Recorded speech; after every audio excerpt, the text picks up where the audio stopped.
Enjoying wine's a great thing to do, but made so much better when you have the right tools. But besides glasses, what else should you have on hand? Master sommelier Evan Goldstein reveals his essential wine survival kit that comes to the rescue every time. If you're building a wine survival kit, I guess the first thing you want to start with, Evan, is a good wine opener.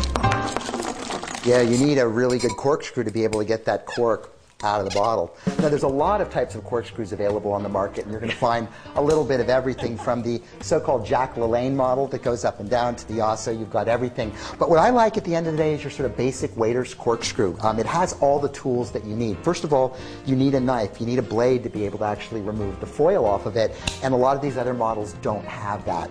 The second thing it has a perfect auger or screw here that's got roughly 5 to 5.5 turns, long enough to get in there and make sure you've got a good grip on the cork, but not too long so that you're actually going to penetrate it, so you get cork dust all over your wine. If you do a good job there, you lever it out, it's going to be easy, and these are fast, they're fun, and you can spend a lot of money on one, but you don't really have to either. Something like that is quite reasonably priced. Good. So I certainly have a decanter at home, and I can't tell you that I use it a lot. For me, it's more decorative, but do they really serve a good purpose? Should we be using it?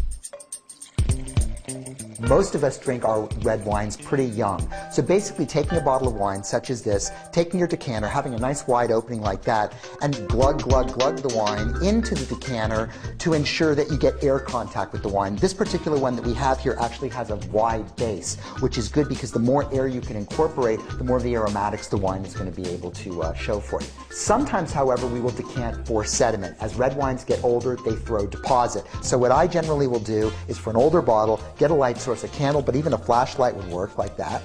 And you would literally, again, without spilling it all over yourself, pour the wine through here, and then right when you start to see that sediment hit the neck, that's when you'd stop. The sediment's heavier than the rest of the wine. It'll fall back into the bottle. You end up with nice, clear wine to be able to enjoy. All right. Now, this weighs almost nothing, but it serves a big purpose. Absolutely. Really big purpose. Many times people will not finish the entire bottle over a meal. Maybe not a problem for you and me, but oftentimes we'll have a glass of wine and, yeah, I'm done for the evening. So what do you do with that leftover wine? Again, there are a lot of devices on the market. The VacuVin is one, but my favorite, bar none, is the Private Preserve. This little can, which weighs like nothing, is basically filled with a combination of argon and nitrogen. So you take your remaining bottle, you basically go in, you sparge it 3 or 4 times in there, pull it out, and then the next thing you know, you've basically displaced the oxygen with argon and nitrogen, and it sits like a little fog bank or seal. You pop your cork on it, and you can enjoy this wine over the next 3 to 4 days. Again, each time you sort of remove the cork, resparge it, but it's beautiful. Costs like $10. And it keeps your wine from going funky. You sure does, yeah. Now, we've got wine gadgets, but this looks like a wine toy. Yeah, this is actually a fun little product. It looks a little bit like drumsticks or something.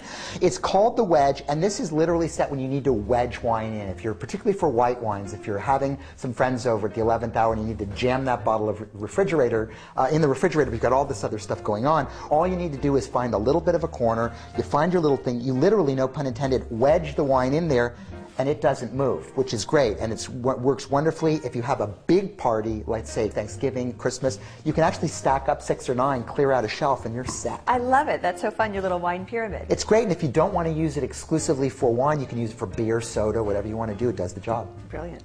Well, travel being what it is today in our post-9/11 world, we can't carry on wine anymore, and it can be a problem if you're trying to put a nice bottle of wine in a suitcase. What should you do? That's a great question. If you've actually ever gone by security, you'd be surprised how many bottles of wine end up getting broken into bins. So what I want to avoid people shouldn't do right off the bat is take that bottle of wine, wrap it in a sweater, throw it in your suitcase and expect, that it's going to be okay. May not, and you'll be completely stressed out for the entire trip. So this particular device is called the Bottle Wise, and it's sort of like a mini little suitcase that fits inside your suitcase, and within this actual packet you have this pouch, and inside the pouch you have this sort of plastic, almost zip-like bag. You take your bottle of wine, you put it inside, sort of wedge it in like that, seal this up, shut it, put it in the bag, and you're going to be fine. It's actually quite padded, but even if it were to break, God forbid, it's inside a plastic liner, so it's not going to get over your socks and underwear. What a great idea.